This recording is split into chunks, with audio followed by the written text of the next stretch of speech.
BJP చేయిందంటే ఏం చేసిందన్న BJP? అదానికి అమ్మని కాకుండా నాకేం చేసిందా, నీకేం చేసిందా? 20 కోట్ల ఉద్యోగం నాకు రాలే. నాకు ప్రతి సంవత్సరం 20 కోట్ల ఉద్యోగం ఇస్తాను, నాకైతే రాలే. మరి మీకు వచ్చిందా ఇంకొకరికి వచ్చిందా నాకు తెలియదు, కానీ నాకైతే రాలే. కానీ ఖచ్చితంగా కాంగ్రెస్ అయితే ఇందిరమ్మ ఇల్లు ఇచ్చింది.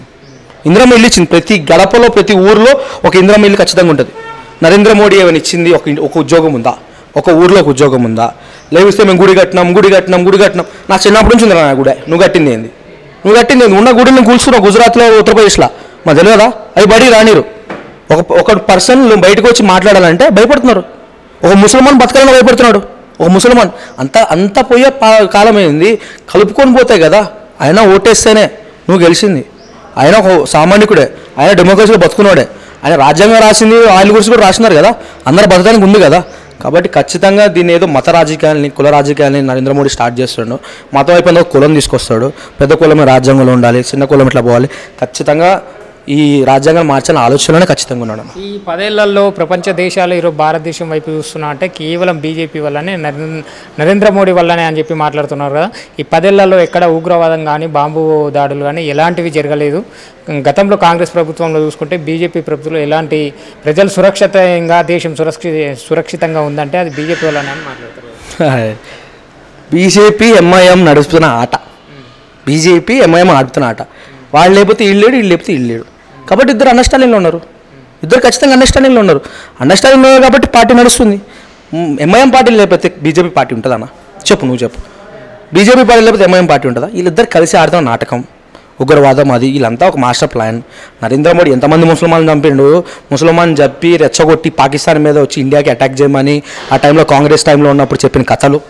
ఒక వీడియో ఉంటుంది, మీకు కావాలంటే మీ ఛానల్ నేను పంపిస్తా. 45 minutes ఉంటుంది నరేంద్ర మోడీ వీడియో. ఒకసారి మీరు కూడా చూడండి, చూసి మీరు మాట్లాడండి. కాబట్టి దేశాన్ని మీరు అంటున్నారు, ఆ పెద్ద పెద్ద రాష్ట్రాల్లో వచ్చి, దేశాలు కంట్రీలు వచ్చి ఇండియా గురించి మాట్లాడుతున్నారు. అంత దూరం అవసరం లేదు. కింద శ్రీలంక దగ్గర పోమను, దమ్ము ధైర్యం ఉంటే కింద శ్రీలంక దగ్గర పోమను. నరేంద్ర మోడీ వచ్చి అదానికి బిజినెస్ డీల్స్ ఇవ్వమని చెప్పి అడిగాడంట. సిగ్గుపోదు దేశానికి? ఒక చిన్న దేశాలు అడుగుతాను పోయి, సిగ్గుపోదు? అదానికి నీకేం సంబంధం? మోడీకి అదానికి ఏం సంబంధం? నువ్వు పోయింది ఒక పిఎం లెక్క, ప్రధానమంత్రి లెక్క. నువ్వు దేశాన్ని రిప్రజెంట్ చేస్తున్నావు. నువ్వు అమ్మానికి అదానికి ఏం రిప్రజెంట్ చేయట్లే. మీ దోస్తాను ఉంటే సపరేట్గా పోయి చేసుకోవాలి. నీకు పోస్ట్ లేనప్పుడు చేసుకోవాలి. నువ్వు అఫీషియల్గా వెళ్ళినప్పుడు you need to talk in official way. Official వేగా మాట్లాడాలి. నువ్వు మాట్లాడలేకపోతున్నావు. నువ్వు బిజినెస్ చేసుకుంటున్నావు. నువ్వు బతకాలి కాబట్టి నీకు అదాని అమ్మని కావాలి. వాళ్ళకి ఈయనకి ఈ మొత్తం ఒక దోస్తాన. ఇదంతా దొంగల బండి గ్యాంగ్ ఎట్లుంటుందో అట్లా ఇదంతా. తెలంగాణలో 17 పార్లమెంట్ స్థానాలలో కాంగ్రెస్ పార్టీకి ఎన్ని రాబోతున్నాయి, బీజేపీకి ఎన్ని రాబోతున్నాయి, బీఆర్ఎస్కి ఎన్ని రాబోతున్నాయి? కాంగ్రెస్ చెప్పిన 6 గ్యారంటీలు విఫలమైనట్ట? అది ఏమైనా బీఆర్ఎస్కి, బీజేపీకి కలిసి వచ్చే అవకాశం ఉందా? కాంగ్రెస్కి ఒకటే అన్న, ఒకటే లెక్క 14 పక్క అని నినాదం నడుస్తుంది. నా వేలైతే 14 అనుకుంటున్నా.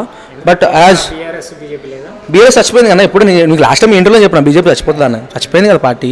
అందులో ఖచ్చితంగా సికింద్రాబాద్ కిషన్ రెడ్డి ఓడిపోతాడు. సికింద్రాబాద్ కిషన్ రెడ్డి ఓడిపోతాడు. నిల్చున్న సెంట్రల్ మినిస్టర్, బీజేపీ అధ్యక్షుడు సెంట్రల్ మినిస్టర్. అరే రేమత్ నగర్లో ఉన్న ఆఫీస్ ఉంది, ఆఫీస్ ఇప్పుడు పోయిండా? రేమత్ నగర్లో ఉన్న ప్రజలకు ఏమైనా కనపడిండా? అసలు సెంట్రల్ మినిస్టర్ ఉన్నప్పుడు ఎట్లా తిరగాలి నువ్వు? నీ సెంట్రల్ మినిస్టర్ అంటే హోదా తెలుసా నీకు? సెంట్రల్ మినిస్టర్ చేయాల్సిన పనులు చేసినా. టూరిజం అంటావు, ఏదైనా చేసినావు? టూరిజం ఒకటే డెవలప్ అయిందా? హైదరాబాద్ టూరిజం డెవలప్ అయిందా? హైదరాబాద్లో అయిందా? హైదరాబాద్ వదిలే. మీ కూటమి ఆంధ్రప్రదేశ్లో ఉంది, ఆంధ్రప్రదేశ్లో నేను చేసినావా? నువ్వు లెగుస్తే నేను అధ్యక్షుడు పార్టీ అధ్యక్షులకే చేస్తావు, కానీ నువ్వు సెంట్రల్ మినిస్టర్కి ఎప్పుడైనా చేసినావా? నీ వల్లే కదా పార్టీ ఓడిపోయింది. చాలామంది అదే అంటారు కదా తెలంగాణలో.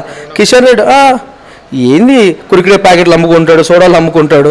ఆయన షాప్ దుకాణం పెట్టుకోవాల్సిన తీసుకొచ్చి సెంట్రల్ మినిస్టర్ చేస్తే అది చేసింది ఏంది, పీకింది ఏంది? తెలంగాణకి సికింద్రాబాద్ తూ అని కొడుతున్నారు.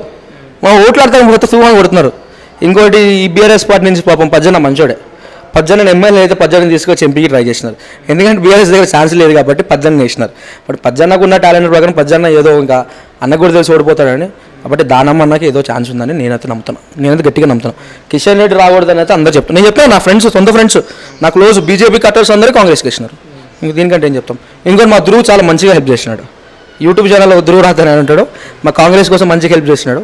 కాబట్టి ఇట్స్ ఎఫెక్ట్ అయితే గట్టిగా ఉంటుంది అన్న. హైదరాబాద్లో చదువు బీఆర్ఎస్కి తెలిసి 1-2 రావచ్చు, ఎక్కువ అదే ఎక్కువ 1-2. బీజేపీకి 2-3 రావచ్చు. నేను అనుకున్నా కాంగ్రెస్కి 8 to 10 పక్కా. మేమైతే 14 వేసుకున్నాం టార్గెట్. 8 to 10 అయితే పక్కా. మీ ఎంఐఎం అయితే హైదరాబాద్లో గెలుస్తుంది. మళ్ళీ మీరు హేమలత గురించి అడుగుతారేమో.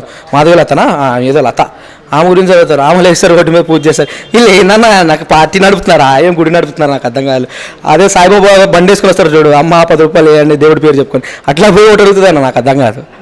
కాబట్టి ఖచ్చితంగా ఆమె ఏదో పబ్లిసిటీ కోసం వచ్చింది, ఆమె పబ్లిసిటీ గెయిన్ చేసుకుంది. కాబట్టి అంత లైట్ బీజేపీ అయితే లేదన్న. ఇక్కడ కాంగ్రెస్ పార్టీ అధికారం రాగానే రైతు రుణమాఫీ అని చెప్పిండు. ఇప్పటి వరకు రైతు రుణమాఫీ లేదు. కళ్యాణ లక్ష్మి అయినా ఇంకైనా గతంలో కేసీఆర్ గవర్నమెంట్ ఉన్నప్పుడన్నా ఫలితాలకు సంబంధం లేకుండా ఎన్నికలకు సంబంధం లేకుండా ప్రతిదీ చేసిండు. రైతులకు రైతు బంధు కానీ మరోసారి కేసీఆర్కి అవకాశం ఇచ్చింటే ఇన్ని ఇబ్బందులు ఉండేది కాదేమో. ఇప్పటికే కరువు స్టార్ట్ అయింది, కాంగ్రెస్ తెచ్చిన కరువు స్టార్ట్ అయింది, కష్టాలు స్టార్ట్ అయినాయి, కరెంటు కష్టాలు స్టార్ట్ అయినాయి అని చెప్పి మాట్లాడుతున్నారు. 100% అన్న రైతు బంధు అందరికి వచ్చింది, రుణమాఫీ ఒకటి ఉంది, ఆగస్టులోపు చేస్తానని సీఎం అధ్యక్షుడు, ఒక పార్టీ అధ్యక్షుడు సీఎం క్లియర్గా చెప్తున్నాడు, స్టేజ్ మీద దేవుడి మీద ఒట్టేసి చెప్తున్నాడు, ఆగస్టులోపు ఆ పని అవుతుంది. నెక్స్ట్ కరెంటు కష్టాలు అంటే వాళ్ళు బాకీలు కట్టిపోయినారు, అన్ని బాకీలు కరెంటు మీద పెట్టాలనేది ఆలోచన లేదు పార్టీకి.